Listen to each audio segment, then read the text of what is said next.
What up, Night Nation? It's your boy, Stevie Knight. About to get on one of these things, you feel me? It was good to watch.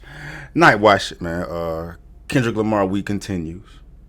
I mean, I don't know when we dropping, what we dropping, but we just recording them, letting them go. You feel me? And today, I mean, I was going to say this is his hardest storytelling song, bro. But, I mean, if you know Kendrick, bro, like storytelling might be his greatest gift.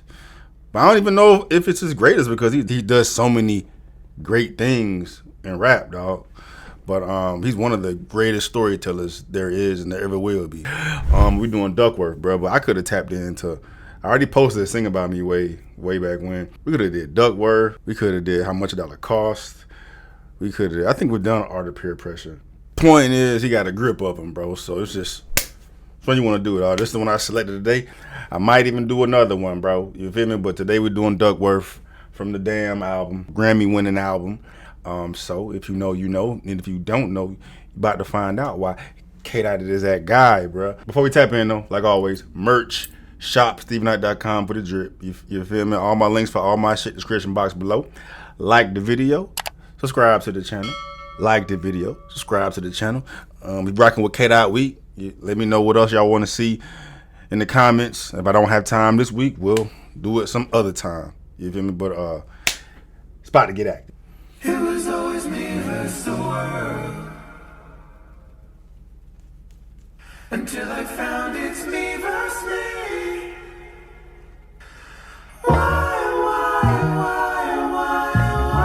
Just let that marinate, though. You know what I'm saying? Outside of the Kendrick Lamar focus, bro, but that's a bar and a half, and that shit resonate to everyone, no matter who you are, what you're doing around this globe, bro. It was always me versus the world until I found it's me versus me. That is a fact, and that applies to anyone, no matter who the fuck you are, bro.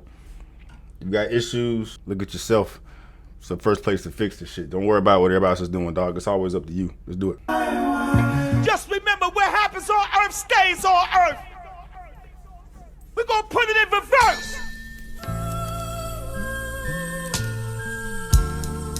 Darling, I've told you many times, and now I'm telling you once again, just to remind you, sweetheart, that my...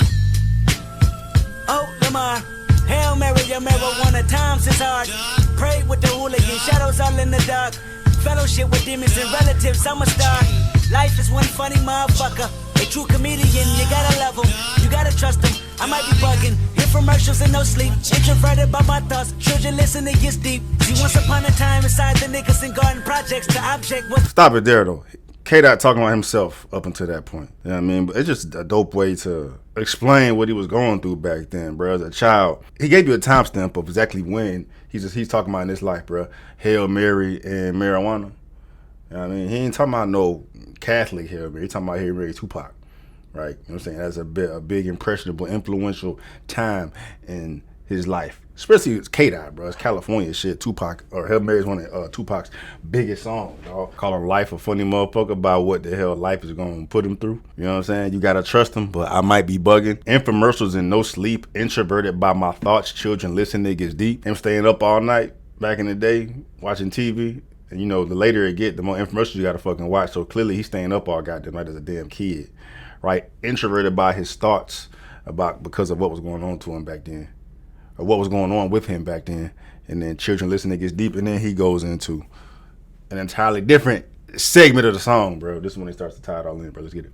Children listen, it gets deep. See, once upon a time inside the Nicholson Garden Projects, the object was to process and digest poverty's dialect.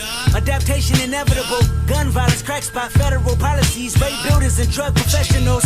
Anthony was the oldest of 7, well respected, calm and collected. Laughing. Anthony was the oldest of 7, CEO of Top Dog, K-Dot's manager. But see, once upon a time inside the Nicholson Garden Projects, the object was to process and digest poverty's dialect, adaptation inevitable, gun violence and crack spot, bro. Like being a product of your environment, bro. If you don't adapt to your environment, you about to get got. The object was to process and digest poverty's dialect. You better know what the fuck going on, otherwise you're gonna get taken advantage of, bro. Digest poverty's dialect? Just dope ass wordplay. And it just put you right there. Or at least puts me right there. Inevitable gun violence, crack spot, federal policies, rape builders and drug professionals. Anthony was the oldest of 7, well respected, calm and collected. Laughing and joking made life easier. Hard times, mama on crack. A 4-year-old telling his nanny he needed her. His family history pimping and banking. He was like, bro, his mama's on crack. A 4-year-old telling his nanny he needed her. You know what I'm saying? A 4-year-old realizing that mama on drugs. Useless to them. So you gotta go and tell his nana, his grandma, that he needs her because mama is not non-existent. You imagine being 4 years old having a damn to understand that taking place, but then telling your damn grandma you need her because, you know, mama is predisposed. A 4-year-old telling his nanny he needed her. His family history pimping and banking. He was meant to be dangerous. Clacked him a grip and start slanking. His family history pimping and banging. He was meant to be dangerous, bro. The definition of being a product of your environment, bro. But I mean, he's essentially saying that some people just can't help the situation that they're in. You know what I mean? His whole family is fucked up, bro. Seeing the generations of bullshit his family gone through, him being no different was just as likely to happen. He was meant to be dangerous. History pimping and banking. He was meant to be dangerous. Clacked him a grip and start slanging. 15 scraping up his jeans with quarter pieces. Even got some hair from a smoker last weekend. Dodger policeman working for his big homie. Small time hustler graduated to a brick on him. $10,000 out of a project housing. That's on the daily. Seen his first meal, 20 years old. Had a couple of babies. Had a couple of shooters. Caught a murder case. Fingerprints on the gun, they assuming, but witnesses couldn't prove it. That was back when he turned his back and they killed his cousin. He beat the case and went back to hustling. Bird shuffling. Copped him a gun. Started slinging dope. He even got sucked up by them fiend. Dodged a policeman working for his big homie. I mean, his big homie definitely had a connection. Right? He had some leverage over the fucking police, dog. That's why he was able to dodge the police. Or maybe because gave him a heads up. Or police on the payroll. I don't fucking know, bro. But he's saying that since Top Dog was affiliated to his big homie, he didn't have to worry about the police at a certain point. Small time hustler, graduated to a brick on them, making $10,000 out the projects on the daily. Seen his first meal, 20 years old, had a couple of babies, had a couple of shooters, caught a murder case, fingerprints on the gun they assuming, but witness couldn't prove it. That was back when he turned his back and they killed his cousin. Some implications there. K-Dot saying that somebody died after Top Dog turned his back on gangbanging. They killed his cousin. But then somebody died after that. And fingers was pointed at Top Dog, but they couldn't get witnesses, bro, so case got dropped. Case, fingerprints on the gun, they assuming, but witnesses couldn't prove it. That was back when he turned his back and they killed his cousin. He beat the case and went back to hustling. Bird shuffling, Anthony rang. The first in the projects with the two-tone Mustang. That 5.0 thing, they say 5-0 came. Circling parking lots and parking spots and hopping out while harassing the corner blocks. Crooked cops told Anthony he should kick it. He brushed him off and walked back to the Kentucky Fried Chicken. See, at this chicken spot there was a light-skinned nigga that talked a lot with a curly top and a gap in his teeth. He worked the window, his name was Ducky. He came from the streets, the Robert Taylor home, Southside Project, Chirac, the Terror Dome. Drove to California with a woman on him and $500. They had a son hoping that he see college. Hustling on the side with a 9-to-5 to freak it.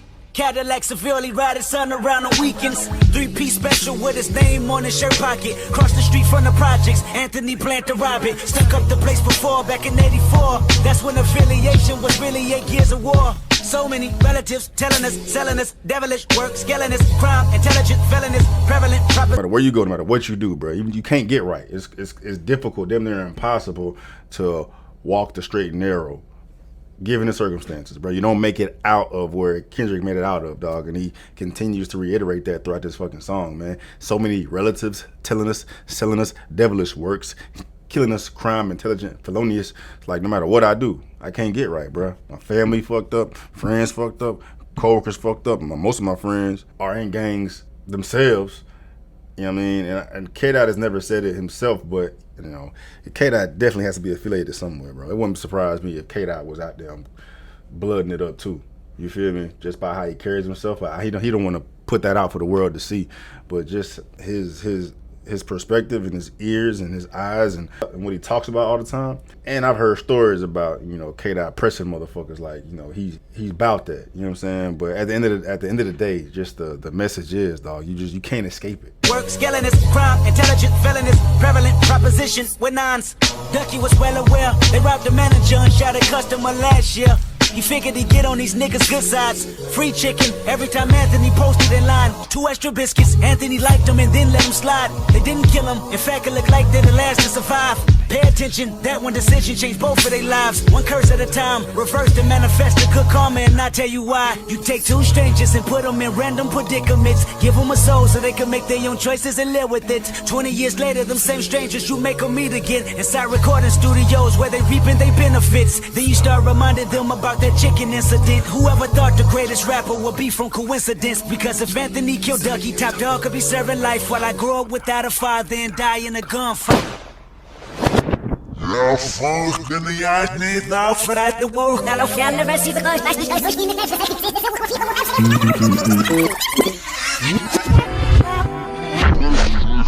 The reverse audio just making it go full circle, man. But I wish I could have done my first reaction to this shit ever with y'all, bro. Because when I first heard this song, that shit blew my fucking mind, man. Is this Kendrick Lamar's hardest? I think for what the message is in the song and what he's talking about, this has to be Kendrick Lamar's hardest storytelling song because it's so personal to him. Because the punchline means everything, bro. Because first of all, let's go back into the story. Bro. It starts off describing Kendrick Lamar's upbringing as a child. You know what I'm saying? Hail Mary, marijuana. You know what I'm saying? Introverted with my thoughts, watching infomercials all night, bro. Letting the audience know he's talking about Kendrick as a child. And he goes into Anthony, Top Dog's life, saying Top Dog was meant to be dangerous, bro. Families, trees full of pimping and banging, dog. Like, he's the definition of being a product of your environment, bro. He's in these streets. He's out here slinging. He even caught a murder charge that he beat. You know what I'm saying? K-Dot low-key dry snitched on him and shit, bro, but it is what it is. He beat the fucking murder charge, went back to the streets out here hustling again, you know what I'm saying? And Top Dog had eyes on his chicken spot, right? But it just so happened that Ducky worked at this chicken spot. And Ducky was aware of the type of time that Ant was on because he knew Ant robbed the chicken spot or another spot, you know, a year ago, robbed the manager. Ducky was vigilant. You know what I'm saying? Had his eyes on the swivel. Like every time I seen Ant pull up in this fucking restaurant, I was sure to be nice to this fool, stay on his good side. Matter of fact, I gave him extra biscuits because if he ever come up here and rob this motherfucker, I want to be on his good side, dog. Like, bro, you know what I'm saying? We was cool, bro. You feel me? And it all worked out. This shit show you how smart Ducky ass was, bro, because him being cool with Ant saved his goddamn life. Right, because when Ant pulled up and robbed this fucking spot, he let Ducky live. You know what I'm saying? K-Dot said it looked like they were the last to survive. So I don't know what the fuck went on in that restaurant, bro. But the fact that Ducky made a conscious effort to stay on Ant good side saved his fucking life. But that's one thing. But the punchline, what bring this shit around is that Ducky is Kendrick Lamar's father. So fast forward 10, 15 years, however long K-Dot said in the song, bro, but they find themselves in the fucking studio. Ant didn't kill him. In fact, it looked like they're the last to survive. Pay attention. That one decision changed both their lives. One curse at a time. Reverse the manifest in good karma. And I'll tell you why. You take 2 strangers and put them in random predicaments, give them a soul so they can make their own choices and live with it. 20 years later, them same strangers, you make them meet again inside recording studios where they're reaping their benefits. And you start reminding them about that chicken incident. Whoever thought the greatest rapper would be from coincidence? Because if Anthony killed Ducky, Top Dog could be serving life while I grew up without a father and die in a gunfight.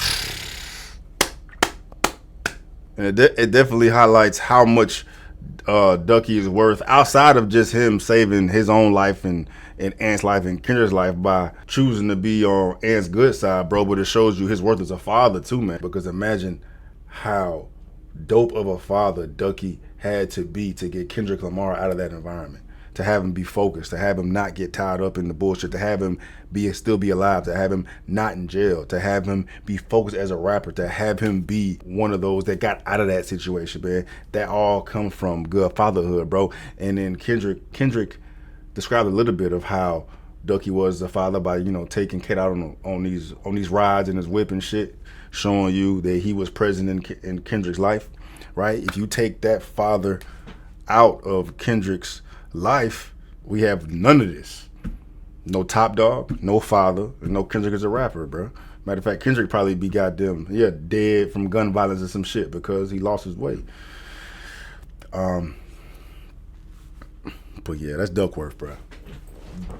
Duckworth, dog, one of Kendrick Lamar's hardest. I don't know, that's got to be Kendrick's best storytelling song, bro. You could put that shit up against anybody's shit, man. He put you there. The punchline at the end to wrap it all up full circle like that. Yeah, the last song on the record, it ties the whole record together because Kendrick is talking about these types of things throughout the fucking record, his life and different aspects of it, bro, and to bring it all full circle. Yeah, it shows you why I'm here and what took place for me to be where I'm at and how lucky I am to be where I am. How lucky I am to still have Top Dog here. How lucky I am to have Ducky here. How lucky I am to get out my fucking environment, bro. Like, the song just means a lot, bro. I mean, I don't know how you're gonna find another rapper out here that's gonna give you a more impactful song. You know what I'm saying? You may find someone that raps better or whatnot, you know what I'm saying? But even through this, bro, you had, how many beat switches you have?